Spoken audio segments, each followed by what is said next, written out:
Une petite question, mais qui va nécessairement demander un développement. La question touche directement à la population congolaise et quinoise d'une manière particulière. Actuellement à Kinshasa, nous constatons qu'il y a une perturbation, soit il y a un délestage d'une manière inestimable concernant la desserte en électricité. Pouvez-nous nous expliquer concrètement de quoi il s'agit? Merci beaucoup pour la question, monsieur le journaliste. Effectivement, c'est depuis le dimanche qu'on a connu des pannes sur nos machines.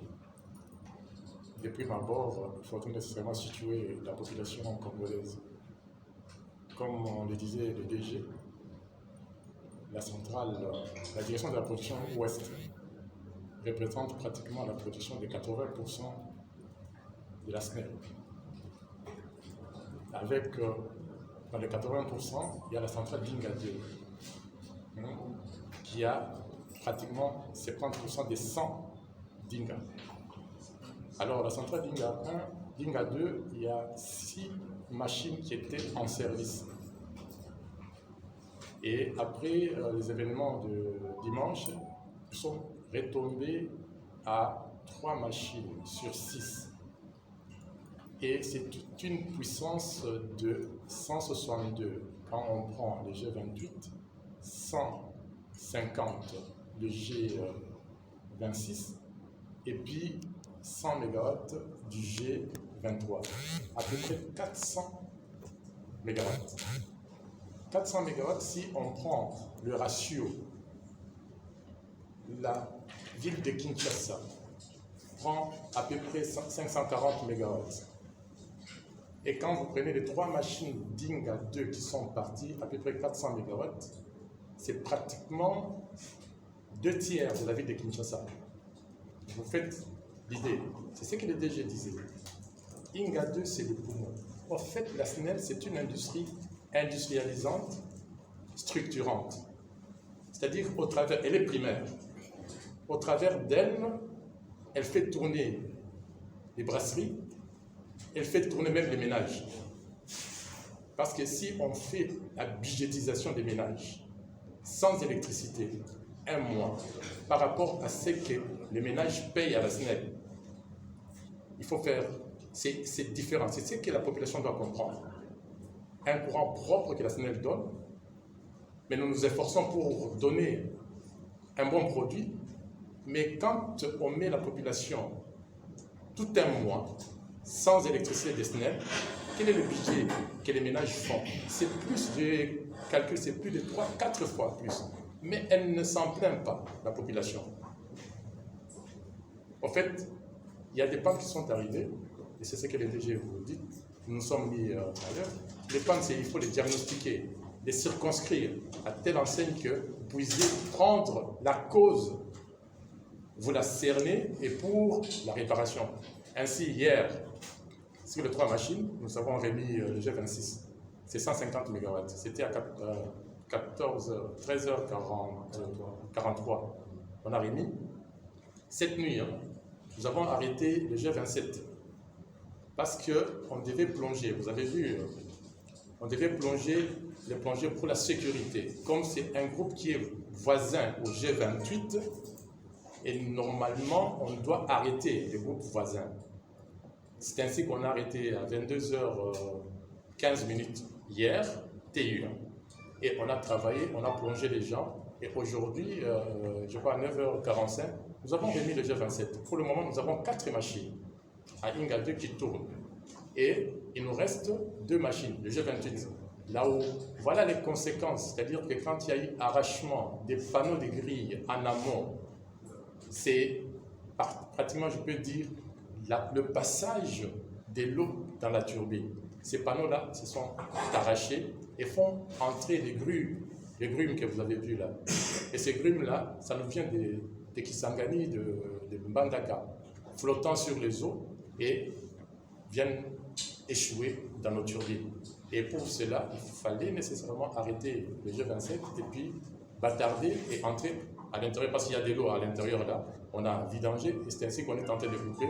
Et je crois d'ici la fin de la journée, ou bien demain matin en tout cas, le G28 rentrera, alors on rehaussera la puissance avec le G28 de Inga 2. Il nous restera maintenant le G23 qui, je crois, dans 10-15 jours, parce que c'est ce qu'on dit, il a été, c'est une des machines, G23 et G28, les anciennes, qui assurent quand même la stabilité du réseau, mais ça va au-delà de ce qu'on lui a consigné comme charge. Au-delà de 100 MW, on m'a dit que c'est allé même à 168 MW, et c'est ça les dégâts. Il a ravoté la partie, l'organe mère d'une machine, c'est le pivot. C'est là où, parmi les 3 machines, c'est au G23 qu'on va expertiser. L'expertise est là. La SNEL a l'expertise. On va expertiser jusqu'à ce qu'on pourra la remettre. Voilà en gros 400 MW. Et ce n'est pas seulement la ville de Kinshasa. Il y a aussi des miniers. Les miniers sont en train de... Parce que normalement, c'est une société structurante. Parce que les miniers, il n'y a pas de production de cuivre ou quoi sans que la SNEL ne donne. Parce qu'on dit, comme on dit, vous avez des groupes électrogènes. Allez aux mines, là. Ils se limitent à quelques mégawatts, mais ils ont besoin de... Or, chez eux, là, en une journée, c'est $1 million qui perdent. En ce moment-là, nous avons aussi, par rapport à ça, la quiétude, parce que le G28 va rentrer, et aussi dans 10 à 15 jours, on va remettre le G23. C'est vous dire que nous sommes en train de travailler, et aussi ce que le DG a soulevé dans la DPO sur 420 personnels à l'organigramme cible. Je suis à 193 à Inga. Zongo Sanga sur 250, je suis à 93. Et ça pèse. C'est une réalité. Regardez les agents, ils n'ont pas dormi. Le directeur qui est à mes côtés, il a veillé. Mais pour l'intérêt de la société et de la population, on est en train de travailler. C'est depuis le dimanche passé. Et nous avons les gens qui travaillent avec nous, qui sont déjà spécialisés. Ce sont les enfants qu'on a donné cours ici à Inga. Les techniciens. Leur stage, c'est dans nos installations ici. Ils sont déjà aguerris. Donc, on n'a pas le temps de pouvoir commencer à former. Non. Qu'on nous donne, et puis on part. Et ça va nous aider. On est en train de préparer la relève. Ça, c'est très important. Parce que c'est très important que si vous nous donnez quelqu'un qui vient, on commence à apprendre. Un producteur, ce n'est pas en un jour. S'il vous plaît, ça prend du temps. Ce n'est pas en un jour. Et c'est ce que le DG est en train d'insister. C'est ici, le poumon, qu'on doit donner de façon qu'on ait quand même un effectif pour essayer de lancer la production. Voilà un peu en gros ce que je pouvais répondre. Ok, nous entrons les Ghana directement. Je voudrais me tourner vers le directeur provincial qui n'a pas dormi, ça se voit. Monsieur le directeur, à voir les travaux que vous abattez, il y a de quoi dire, vous féliciter. Mais au-delà de cela, est-ce que le moyen suive? Parce que sur le plan technique, on a vu ce qui vous attend comme travail. Parce qu'il faut dire qu'à Kinshasa, tout le monde ne voit pas ça. On crie sur le DG, on crie sur tout le monde. Mais avoir le travail qui vous attend, c'est vraiment lourd.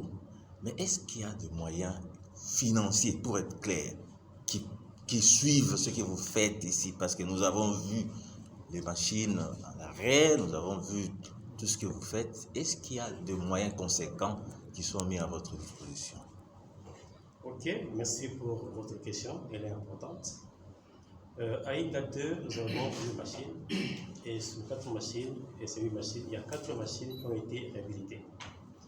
Et quand on revoit une machine, à la fin du chantier, l'entrepreneur il donne une partie des prix de l'échange qui vont aider à exploiter la machine pendant 2 à 3 ans. Pour les vieilles machines qui ne sont pas réhabilitées, heureusement qu'il y a des machines qui sont à l'arrêt. S'il n'y a pas de pièces de l'échange, nous recourons sur les machines qui sont à l'arrêt et nous récupérons les pièces de change qui sont sur ces groupes. À part ça, la hiérarchie fait aussi un effort. Chaque fois qu'il y a une pièce qui tombe en panne sur un des groupes, nous, en tant qu'exploitants, on fait des réquisitions qui sont amenées à la hiérarchie par le DPO. Le DPO envoie à Kinshasa. Et là, le taux de marché fait tout pour acquérir des pièces d'échange. Ce qui est trouvable sur le marché, ils peuvent payer. On nous envoie et on peut récupérer les pièces qui tombent en panne. Sinon, la hiérarchie fait un effort pour répondre aux réquisitions que nous donnons. S'il y a des pièces qu'on peut trouver sur le marché facilement, en tout cas, les moyens nous sont donnés pour acquérir ces pièces d'échange. Très bien. On va ajouter une petite question. Parce que ce que vous dites est important. Souvent, on pense que les simples existences d'une centrale avec des turbines installées fait que c'est l'eau qui pousse les machines et puis on fabrique l'électricité. Alors, je vais demander au directeur Macap de donner une estimation du coût d'exploitation d'une machine comme comme les turbines qu'on a vues ici. En dehors de l'eau qui vient, tous les jours, il faut rajouter de l'huile, il faut rajouter ceci. Il va donner une estimation de l'exploitation, c'est-à-dire faire en sorte que cette machine tourne. Parce qu'elle ne tourne pas toute seule. Oui, il y a l'eau qui pousse, mais il faut qu'il y ait des hommes et il faut qu'on rajoute un certain nombre d'ingrédients pour que ça tourne. Et que ça tourne de façon polissée, tranquille, parce qu'on a dit que le G23 est allé en survitesse. Ça veut dire quoi? Ça veut dire qu'on a usé les pièces mécaniques plus vite que prévu parce que les conditions d'exploitation ne sont plus tout à fait réunies. Mais combien ça coûte, en dehors du fleuve qui pousse l'eau naturellement, combien ça coûte de faire fonctionner une turbine à Ingad? Merci, M. le directeur général. Je crois que la question est claire et on voudrait avoir une référence chiffrée. Hein?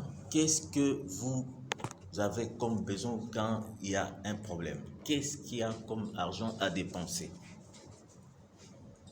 Oui, avec notre nom de DG, c'est très important parce que les gens disent qu'on a de l'eau comme la denrée et c'est fini. Mais je peux vous dire pour une machine, le directeur qui est à ma droite, on a fait déjà les coûts par rapport, je prends une machine à Inga 2 par an, on a besoin de 500 000 $. Multiplié par 6 qui sont en fonctionnement, c'est combien? 3 millions $. Ça, ce n'est que pour l'exploitation. Et puis, il y a des charges incompressibles. Nous avons paiement des salaires et aussi l'entretien des bâtiments. Ça nous coûte énormément cher. Et en ce moment-là, il faudrait nécessairement, parce que les gens croient que quand on investit, c'est comme Kamoa aujourd'hui, il nous a donné l'argent pour faire le G25, et quand on aura démarré le G25, on doit assurer la maintenance, l'exploitation et la maintenance. Il y a deux choses. Il y a les coûts d'assurance de l'exploitation et les coûts d'assurance de la maintenance. Et ça, c'est deux choses différentes. L'exploitation, c'est ce que le DG dit, ce qui nous est arrivé là. Nous devons avoir des pièces et autres là-bas dans les coûts d'exploitation. La maintenance, c'est renvoyé à court et long terme. Pour avoir des pièces, tu vois la roue là, on devait avoir une roue de réserve ici. Quand ça tombe, il ne faudrait pas commencer à fabriquer aujourd'hui. Nous sommes SNER commercial. Et je peux vous dire, pour vous donner un jour pour 162 MW d'une machine à Inga 2, c'est à peu près 350 000 $ par jour. Et par mois, nous sommes à 11 millions. Vous savez, quand les machines sont à l'arrêt, c'est que ça pèse. C'est-à-dire que ça coûte doublement que quand c'est en exploitation. À l'arrêt comme ça, je perds parce que je dois payer des charges incompressibles. C'est doublement. C'est ainsi que vous voyez, nous ne sommes pas à l'aise. Autant que ma machine tourne, elle produit, qu'elle soit à l'arrêt. Je paye doublement. Et ça pèse sur le management de la SNEL. Et ça, c'est très important. Donc, ça nous coûte, si vous regardez, pratiquement 500 000 $, budget d'exploitation, pas de maintenance. Parce que dans la maintenance, nous sommes dans les 1 million par machine. Et quand vous ajoutez ça, nous sommes pratiquement dans les 10 millions pour les budgets d'exploitation et les budgets de maintenance.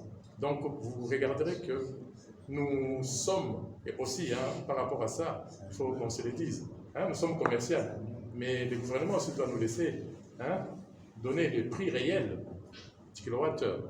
Nous sommes administrés, mais il y a déjà la privatisation, en fait, la libéralisation. Ailleurs, là, ce n'est pas le prix que la SNEL qu'on impose. Ça, c'est le gouvernement. Mais nous devons nous dire que c'est le même kilowattheure. Ce n'est pas le kilowattheure de SNEL et le kilowattheure de privé. Au privé, on laisse la latitude de donner le vrai prix. Mais le gouvernement nous impose. C'est un prix qui est administré chez nous par le ministère de l'économie. Donc, on doit donner à la SNEL des moyens pour être commercial comme il est défini dans son statut. Voilà un peu ce que je voulais répondre. Merci à vous. Bon, moi je crois que par rapport à tout ce que vous venez de dire là, est-ce qu'il y a moyen de parler sans lingala concernant les stages constatés ce